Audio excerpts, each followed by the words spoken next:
नमस्ते दोस्तों, मैं ज्योति बेंगलोर से आप सभी का भारत विकास परिषद ब्यावर में स्वागत करती हूँ। मैं एक योगा टीचर हूँ और अपने बारे में कुछ एक दो लाइन बताना चाहूँगी। मैंने 2010 में छोटे से ध्यान के अभ्यास शुरू किए थे, प्राणायाम के, और वो एक मित्र द्वारा बताए गए थे और धीरे धीरे वहाँ से रुचि बढ़ती गई, अपने जीवन पर उनका प्रभाव दिखता गया। तो मैंने इस यात्रा को आगे बढ़ाने का निश्चय किया और योगा को सिस्टमेटिकली तरीके से सीखने का निर्णय किया। और यहाँ पर एक बहुत फेमस यूनिवर्सिटी है, SVSR यूनिवर्सिटी, स्वामी विवेकानंद अनुसंधान योगा यूनिवर्सिटी। उसके अंतर्गत मैंने 2017 में अपना MSc masters in yoga finish किया and now I am a research scholar. I am doing a PhD from there. So यहाँ पे आपका जो कार्यक्रम है कोरोना से डरो ना, उसके अंतर्गत प्राणायाम के बारे में मैं कुछ आपसे बात करना चाहूंगी। वैसे तो हजारों लाखों वीडियो हैं, लेकिन कहाँ हमें नहीं करना है या कहाँ क्या चीज नहीं करनी है, थोड़ा सा मैं उन सब बातों के ऊपर आपको बोलना चाहूंगी। तो हम यहाँ पर चर्चा करेंगे कपालभाति के बारे में। कपाल का अर्थ होता है माथा और भाति का अर्थ होता है धौंकनी की तरह चलना। तो जब हमारी सांस धौंकनी की तरह, जैसे लोहा की धौंकनी चलती है जिससे वो हवा देता है अपनी भट्टी को, वो एक लगातार एक रिदम में चलती है, तो हमें भी कपालभाति जो है उसी तरह से करना चाहिए। दूसरी बात, कपालभाति खाने के करीब 3 से 4 घंटे बाद करें। आइडियल टाइम इज, आदर्श समय जो है वो 4 घंटे के बाद करें, उससे पहले ना करें, नहीं तो खाना ऊपर आ सकता है, आपको एसिडिटी, पेट में दर्द और अन्य विकार पैदा हो सकते हैं। ठीक है। तीसरा नियम जो हम याद रखते हैं, कपालभाति एक शुद्धिकरण है। जब भी आप प्राणायाम करें तो कपालभाति से शुरू करें। कपालभाति करने के लिए क्या तरीका अपनाएंगे? हम पेट पर ध्यान देंगे। लेकिन अगर आप ऑलरेडी योगा की तरफ नहीं है या खेल कूद में नहीं है, तो या फिर like if your abdomen is little big, तो आपको थोड़ा सा समय लगेगा। यू माइट फील कि आप इसको चाहे भी तो पुश नहीं कर पा रहे हैं। तो कपालभाति के लिए you have to exhale from the abdomen, lower abdomen.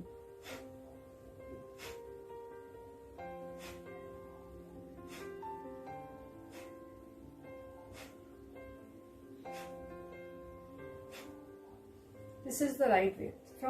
मगर अगर आपका पेट थोड़ा बड़ा हुआ है तो ये इजी नहीं होगा आपके लिए, थोड़ा समय लगेगा, सांस उथली आएगी, उतनी गहरी नहीं आएगी, तो आप उसे वहां से शुरू कीजिए, उसमें कोई परेशानी नहीं है। अगर चेस्ट रीजन में या मध्यम श्वास आ रही है तो कोई बात नहीं, धीरे धीरे जैसे जैसे आप अभ्यास बढ़ाएंगे वो बढ़ता जाएगा। ना हठात ना बलात्, ना फोर्सफुली, कुछ भी नहीं करना है। चाहे कोरोना से पहले, कोरोना के बीच में जो अगर आप ग्रस्त हैं तब तो बिल्कुल भी नहीं करना है, और अगर आप कोरोना से ठीक बाहर निकल चुके हैं और धीरे धीरे रिकवरी की स्टेज में हैं, ठीक होते जा रहे हैं, तो भी कहीं भी किसी भी स्थिति में फोर्स तो करना ही नहीं है, बल नहीं लगाना है, आराम से करना है, अपनी क्षमता के अनुसार करना है। अगर आप कोविड से बाहर भी आ गए हैं, आप नेगेटिव आ गए हैं और आप अपने लंग्स को ओपन करना चाहते हैं, ऑक्सीजन को इंक्रीज करना चाहते हैं, आप शुरू कीजिए। अगर आप खिलाड़ी हैं या पूर्व योगाभ्यासी हैं तो आपके लिए वो अभ्यास इजीली आएंगे। वेयरएज जो लोग नहीं करते हैं, जिनकी थोड़ी डल लाइफ स्टाइल है, जो ज्यादा एक्सरसाइज वगैरह में नहीं है, उनके लिए थोड़ा मुश्किल होगा, तो वो अपनी क्षमता के अनुसार कर सकते हैं। कुछ लोगों के लिए 50 राउंड्स 50 बार कंफर्टेबल हो सकता है, कुछ के लिए 80, कुछ के लिए 100, कुछ के लिए 2 मिनट भी वो लोग बहुत आराम से कर सकते हैं। तो अपनी क्षमता देखिए, आपको थकान महसूस ना हो, बल महसूस ना हो, आप उस प्रोसेस को एंजॉय करें। पूरे प्राणायाम का जो प्रोसेस है उसको एंजॉय करें। कब नहीं करना है? बहुत गर्मी के समय में नहीं करना है। जब बहुत गर्मी हो तो कपालभाति को मत कीजिए। खाना खाने के बाद मैंने आपको बताया, उस समय मत कीजिए। देन जब हम महिला लोगों को जब पीरियड्स के समय, उस समय मत कीजिए, बिल्कुल भी नहीं कीजिए। अपने आप को ठीक करने के लिए या किसी और के लिए, आप हो सकता है अपने शरीर को हानि पहुंचा दें। सबसे अच्छा तरीका है, कोशिश करें जब तक पॉसिबल हो किसी टीचर के अंडर में कीजिए, जिन्होंने इसे तरीके से सीखा हो, डूज एंड डोंट्स सीखा हो। प्राणायाम अगर सही तरीके से ना किया जाए तो आपके शरीर को हानि अधिक पहुंचा सकते हैं लाभ के बजाय, तो ये बहुत जरूरी है। देन हम सबके शरीर की प्रकृति अलग अलग होती है। आयुर्वेदा के हिसाब से कुछ लोग वात प्रकृति के होते हैं, कुछ थोड़े शॉर्ट होते हैं, थोड़े से हल्की सी उनकी हाइट थोड़ी कम होती है, वजन जल्दी पकड़ लेते हैं, वो कफा प्रकृति के लोग होते हैं। और तीसरी जो प्रकृति होती है वो है पित्ता प्रकृति। पित्ता प्रकृति को शरीर में पित्ता का सिक्रीशन ज्यादा होता है, बहुत अधिक बनता है और लोगों की बजाय। तो अपने शरीर को समझिए। अगर आप नहीं समझ पा रहे हैं तो आप किसी वैद्य से जाके एक बार जांच करवा लीजिए, आपकी प्रकृति क्या है। अब कफा प्रकृति के जो लोग हैं वो काफी हद तक गर्मी वाले प्राणायाम कर सकते हैं, जैसे कपालभाति है, भस्त्रिका है, ठीक है। तो ये जो प्राणायाम है सीधे हीट प्रोड्यूस करने में थोड़ी हीट प्रोड्यूस करते हैं। हम प्राणायाम को नॉर्मली 3 भागों में बांटते हैं। एक तो वो प्राणायाम है जो गर्मी लाते हैं, दूसरे प्राणायाम जो ठंडक लाते हैं, तीसरे प्राणायाम बैलेंसिंग प्राणायाम। तो एक अगला नियम जो मैं बोलूंगी कि जो भी करें बैलेंसिंग जरूर करनी है, जरूर जरूर जरूर। बैलेंसिंग के लिए सबसे उत्तम कौन सा प्राणायाम है? हमारा अनुलोम विलोम, क्योंकि हम इधर से सांस ले रहे हैं, इधर से छोड़ रहे हैं, फिर लेफ्ट से ले रहे हैं, राइट से छोड़ रहे हैं, राइट से ले रहे हैं, लेफ्ट से छोड़ रहे हैं, तो एक लगातार क्रम है। साथ ही अनुलोम विलोम सबसे सेफ प्राणायाम है, कोई भी कर सकता है। 8 साल से ऊपर की उम्र का कोई भी बच्चा और कितनी भी वृद्धावस्था या आगे की अवस्था है वहां तक कोई भी कर सकता है। High BP, low BP, any kind of problem, anulom vilom is the most safe pranayama. अगर आपको प्राणायाम की जानकारी नहीं है, अनुलोम विलोम से शुरू कीजिए। अनुलोम विलोम की एक पर्टिकुलर मुद्रा है और उसे हम इस तरह से करते हैं। ये 2 उंगलियां एक साथ रहती हैं, ये 2 एक साथ रहती हैं, और ये अंगूठा, चाहे आप लेफ्ट हैंड यूज करें तब भी मुद्रा यही बनती है। इसे हम ओमकार मुद्रा या प्रणव मुद्रा कहते हैं। मुद्रा को कृपा करके चेंज ना करें। कई लोग कहते हैं इसका कोई महत्व नहीं है, तब भी जहां तक संभव हो इसको रखें, इसे बनाए रखें। इसका एक अपना शास्त्रों में महत्व है, प्रणव मुद्रा या ओमकार मुद्रा। अब ये भी 2 तरीके से की जाती है और दोनों ही तरीके सही हैं। जो मैं पसंद करती हूँ वो ये है कि 2 उंगलियों को माथे के बीच में रख लीजिए, ये दोनों उंगलियां एक साथ और अंगूठा एक साथ, ठीक है। क्यों मैं इसको पसंद करती हूं? क्योंकि ये हल्का सा आज्ञा चक्र पे दबाव भी देता है। तो ये एक क्रिया और कर रहा है, यहाँ पे आज्ञा चक्र पे दबाव दे रहा है और हम अपनी नाड़ियों की शुद्धि तो कर ही रहे हैं साथ में, ठीक है। तो ये हमने समझा कैसे बैलेंसिंग प्राणायाम उपयोगी हो सकता है और कैसे उसे करना है, ये मैं आगे बोलती हूँ। अब एक चीज और समझिए प्राणायाम के बारे में, वो ये होती है कि सांस लेने के बाद उसको शरीर में रोकना, उसको हम कहते हैं कुंभका। सांस भरने की प्रक्रिया को पूरक कहते हैं, रोकने की प्रक्रिया को कुंभका और छोड़ने की प्रक्रिया को हम रेचक कहते हैं। तो सांस भरना और छोड़ना तो हम जीवन भर कर ही रहे हैं। जिस पल आपने जन्म लिया है और जिस पल आप सांस छोड़ेंगे आपको पता है क्या होगा। तो सांस का तो सबसे अधिक महत्व है ही। तो ये ध्यान रखिए कि अब सांस आना और जाना ही प्राणायाम नहीं है। सांस को जब आप भर के रोकते हैं तब आपको उस वायु का, उस ऑक्सीजन का अंदर पूरा फायदा मिलता है। आपके जो फेफड़े हैं, आपके जो अंदर ऑर्गन्स हैं, वो उस ऑक्सीजन को पूर्णतः एब्सॉर्ब कर पाते हैं। आप इस चीज को फील कर सकते हैं, महसूस कर सकते हैं जब आप प्राणायाम का अभ्यास करते हैं, ठीक है। तो आप बैठिए, सांस को भरिए और रोक कर देखिए अपने भीतर कैसा महसूस होता है। कुछ पल के लिए मन एकदम शांत विश्राम अवस्था में चला जाता है। फिर रोकना कितना है और कैसे रोकना है, सबकी अपनी अपनी थ्योरी है। प्राणायाम की बुक्स में अपनी एक काउंटिंग दी गई है। आप एक गिनती से शुरू कर सकते हैं। इनहेल 1, सांस को रोकना 1 काउंट, छोड़ना फिर से 1 काउंट और फिर से रोकना 1 काउंट। बहुत सारे अलग अलग अनुपात दिए गए हैं। What I prefer, जो मुझे सबसे सही लगता है कि आपका शरीर आपको क्या बोलता है। तो जब आप सांस भर रहे हैं और उसके बाद कितनी देर आपकी खुद की क्षमता है, उस हिसाब से उसे रोकिए। आप 5 सेकंड रोक सकते हैं, 5 सेकंड, बट तनाव मत दीजिए, किसी भी तरह का तनाव मत दीजिए, उसे रोक कर रखिए। और नॉर्मली रोकने के लिए हम एक लॉक लगा लेते हैं, उसको हम जालंधर बंदा बोलते हैं। ब्रिंग योर चिन, अपनी ठोड़ी को नीचे गर्दन पर लगा लीजिए। जस्ट 1 एग्जाम्पल, सिंपल सुखासना, सुख प्राणायाम।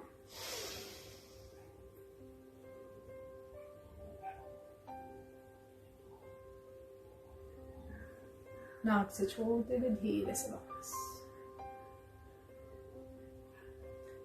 अगला पॉइंट, खाने के कम से कम 2 घंटे बाद प्राणायाम कीजिए, क्योंकि भोजन करने के बाद भोजन को पचाने के लिए रक्त की जरूरत होती है और ब्लड वहां चला जाता है। अगर आप प्राणायाम शुरू करेंगे तो सारा ब्लड वहां से बह के ऊपर की ओर आ जाएगा और आपके डाइजेशन पर, आपके पाचन तंत्र पर प्रभाव पड़ेगा, जो बिल्कुल भी अच्छा नहीं है। खाने के कम से कम 2 घंटे बाद प्राणायाम कीजिए। That's ideal distance. आप 1.5 घंटे बाद भी कर सकते हैं, लेकिन खाना खाया है, ये तो नाक का अंग है, हम अभी कर सकते हैं, ऐसा मत सोचिए। रीढ़ की हड्डी दूसरी चीज है। रीढ़ की हड्डी थोड़ा सीधा रखेंगे, पेट थोड़ा भीतर, पॉस्चर अपना चेक करेंगे। जो लोग पद्मासन सुखासना लगा सकते हैं वो आराम से उस पर बैठ जाइए। जो नहीं कर सकते हैं, हमारे सीनियर सिटीजन दोस्त हैं, रिस्पेक्टेड हमारे वृद्धजन या जिनको घुटनों की प्रॉब्लम है, वो आराम से कुर्सी पर बैठ के भी कर सकते हैं। कुर्सी ले लीजिए, पर कोशिश कर अपनी रीढ़ की हड्डी थोड़ी सीधी रखें ताकि प्राण का प्रवाह पूरा भीतर तक जा सके। जब रीढ़ की हड्डी सीधी रहती है तो उसको पूरा प्रवाह मिलता है, रक्त संचरण बढ़ता है वहां पर, उसमें अवरोध नहीं आता। अगर मैं कहीं से हंच हो जाऊंगी तो उस भाग में जहां मैं मुड़ गई हूँ, जैसे मैं यहाँ पर अभी मुड़ी हूँ, तो इस जगह पर रक्त की जो गति है वो कम हो जाएगी। लेकिन बाकी जगह जो मेरी सीधी है, जो रीढ़ की हड्डी मेरी सीधी है, वहां पर उसे पूरा ब्लड सर्कुलेशन मिलेगा, पूरा रक्त का प्रवाह मिलेगा। ठीक है। सो ये हुआ कि आपका पॉस्चर कैसा होना चाहिए। फिर आपका भोजन कैसा होना चाहिए। अगर आप खाली कोरोना से बचाव के लिए कर रहे हैं तो भी ठीक है, लेकिन ऑलमोस्ट सभी तरह के प्राणायामों में काइंड ऑफ हीट, हल्की सी एक गर्मी उत्पन्न होती है। तो जब हम प्राणायाम की प्रैक्टिस करते हैं तो थोड़ा सा घी और थोड़ा सा दूध, जो शरीर को थोड़ी ठंडक प्रदान करते हैं, उस तरह का भोजन शामिल कर लेना चाहिए। भोजन के अंदर थोड़ी अपना जो डेली रूटीन है उसमें थोड़ा सा पानी का इंटेक ज्यादा कर लीजिए प्राणायाम के अभ्यास के साथ। देन हम बात कर रहे थे कि 3 तरह के प्राणायाम है, हीटिंग, कूलिंग और बैलेंसिंग। तो हीटिंग जो है, अभी गर्मी है, बहुत गर्मी है, ध्यान से कीजिए, जितना जरूरत है उतना कीजिए। कूलिंग, भ्राम, सितली, सितकारी और सदंता प्राणायाम, 3 प्राणायाम कूलिंग होते हैं, उनको अंत में किया जाता है। आप पहले कपालभाति कर लीजिए, उसके बाद प्राणों की शुद्धि हो गई। कहाँ कहाँ नहीं करना है ये मैंने आपको बताया। पीरियड्स में नहीं करें, खाने के तुरंत बाद नहीं करें, अगर उस दिन में बहुत गर्मी है तो ना करें, आपको अपने लोअर रीजन में बहुत हीट महसूस हो रही है तो ना करें, कपालभाति ना करें, बल्कि आप सिंपल चंद्रभेदी प्राणायाम और सूर्यभेदी प्राणायाम से शुरू कीजिए। तो चंद्रभेदी, योर लेफ्ट साइड इज चंद्र नाड़ी और जो राइट साइड की नासिका होती है वो होती है सूर्य नाड़ी। वो हमारी सूर्य ग्रंथि से रिलेटेड होती है, ये चंद्र नाड़ी चंद्र ग्रंथि से रिलेटेड होती है। ये मन के लिए और ये वाइटलिटी के लिए। सो इनहेल लेफ्ट साइड, हथेली हमेशा एक हथेली जो खाली है ऊपर की तरफ, कोई भी मुद्रा ले लीजिए, और exhale right. Inhale left. Exhale right.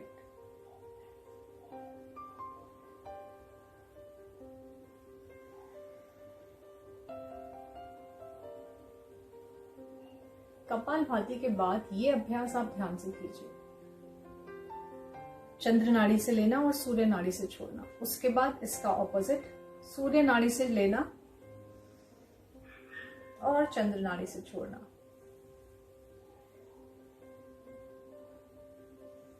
सूर्य से लेना, रोकना और चंद्र नाड़ी से छोड़ना। कोई भी प्राणायाम करें, अगला नियम यह है कि अपनी आंख, नाक, कान किसी को भी जोर से ना दबाएं, हल्का सा जेंटल टच। तो आप चंद्र नाड़ी या सूर्य भेदी प्राणायाम कर रहे हैं, चंद्र भेदी प्राणायाम कर रहे हैं, हल्का gentle touch. Okay, then exhalation थोड़ा लंबा। अगर 4 गिनती में मैंने सांस ली है तो 6 गिनती में मैं छोड़ूंगी। थोड़ा लंबा रखने की कोशिश कीजिए ताकि लंग्स से जो भी आपके बचा कुचा है भीतर वो बाहर निकल आए, रेजिडुअल्स जो हैं। और नेक्स्ट राउंड के लिए जब आप सांस को भर रहे हैं तो उनको अच्छी स्पेस मिल जाती है ब्रीद इन करने के लिए। अच्छा सा ऑक्सीजन जो है, जब जगह खाली है तो आप सामान को अच्छे से जमा सकते हैं, तो आपकी जो फ्रेश वायु है वो अच्छे से लंग्स तक पहुंच सकेगी। ओके, लंग्स खुल जाएंगे।